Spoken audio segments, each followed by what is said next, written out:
안녕하세요. 우리 개가 왜 그랬게 훈련사 유한범입니다. 오늘은 파랑새알님께서 올려주신 제보글입니다. 강아지 정보는 3개월 남아 토이푸들 깜이고요. 빗질과 목욕 등에 대한 관리 때문에 문의를 주셨네요.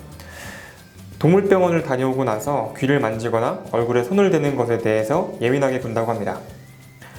아직은 아기라 세게 물진 않지만 억지로 하려고 하면 행동이 더 악화될 것 같기에 지금은 싫어하는 행동을 하지 않고 있습니다. 라고 하시네요. 보호자님께서 원하시는 변화는 빗질과 귀청소 등 얼굴에 손이 닿아도 괜찮다는 것을 알려주고 싶다고 하십니다. 대개 어린 강아지 시기부터 이런 활동 등을 억지로 강행했기 때문에 나타나는 행동들이죠.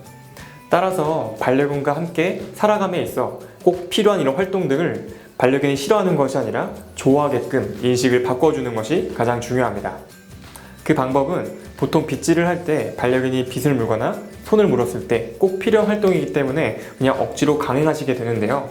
반려견이 그렇게 싫다고 표현했을 때는 억지로 하는 것이 아니라 잠시 멈추고 기다려주시는 거예요. 진정하면 빗을 움직이고 또 거부한다면 다시 빗을 멈춰주고 다시 기다려주시는 거예요. 진정하면 다시 빗을 움직이고 또 거부한다면 다시 멈춰주시는 거죠. 이러한 상황을 계속 반복해 주시는 거예요. 반복을 통해서 반려견이 한 번도 거부감 없이 빗이 몸에 닿는 것을 허용해 주었다면 그때 칭찬과 보상을 왕창 해주는 거죠. 그렇다고 평생 빗질 한 번 하고 보상을 해주는 것이 아니라 빗질과 보상은 반비례한다고 생각하시면 돼요. 처음에 연습할 때는 빗질 한 번에 보상 한 번이지만 익숙해지면 빗질 2번에 보상 한 번, 나중엔 빗질 4번에 보상 한 번, 10번에 보상 한 번, 마지막 최후에는 모든 빗질을 다 끝내고 마지막에만 보상을 해주고 끝내는 거죠. 보통 반려견의 목욕을 하실 때는 처음부터 반려견을 욕실로 데려가서 한꺼번에 다 씻기시는 경우가 많은데요. 그렇게 하시는 것보다 처음에는 적응하는 시간을 갖는 게 훨씬 더 도움이 많이 됩니다. 제가 알려드릴 방법은 처음부터 욕실로 데려가는 것이 아니라 평상시 자주 생활하는 공간, 편안한 공간에서 먼저 손에 물을 묻히거나 물티슈를 활용해서 반려견의 몸을 적셔주시는 거예요.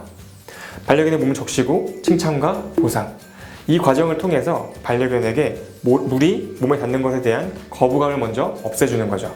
이 과정을 통해서 반려견이 물이 몸에 닿는 것에 대한 거부감이 없어졌으면 그 다음에 욕실로 데려가서 또 한 번에 다시 씻기는 것이 아니라 처음에는 발, 그 다음에 어깨, 등, 엉덩이 이런 순으로 반려견이 덜 예민해하는 부분부터 시작해서 예민해하는 부분으로 점차 범위를 확대해 가는 거죠. 마지막으로 귀 청소는 거의 모든 보호자님들께서 그 귀 세정액을 바로 고막에 넣어야 된다고 생각하시는데요. 한번 생각해 보세요. 고막에 바로 무언가 들어왔을 때 어떨까요? 굉장히 깜짝 놀라겠죠? 우리 반려견도 마찬가지입니다. 따라서 귓구멍에 바로 세정액을 넣는 것이 아니라 귓바퀴에 넣고 귀를 들어서 흘러 들어가게끔 도와주시는 거죠. 그렇게 귓구멍에 세정액이 들어가면 귀를 조물조물 마사지 해주시고 반려견이 털게끔 도와주신 다음에 흘러나온 이물질들만 닦아주시면 됩니다. 물론 맨 마지막에는 칭찬과 보상으로 좋은 기억을 심어주는 게 좋겠죠. 방문 훈련을 다니다 보면 이런 적응 훈련에 대해서 간혹 귀찮아 하시는 분들이 계시는데요.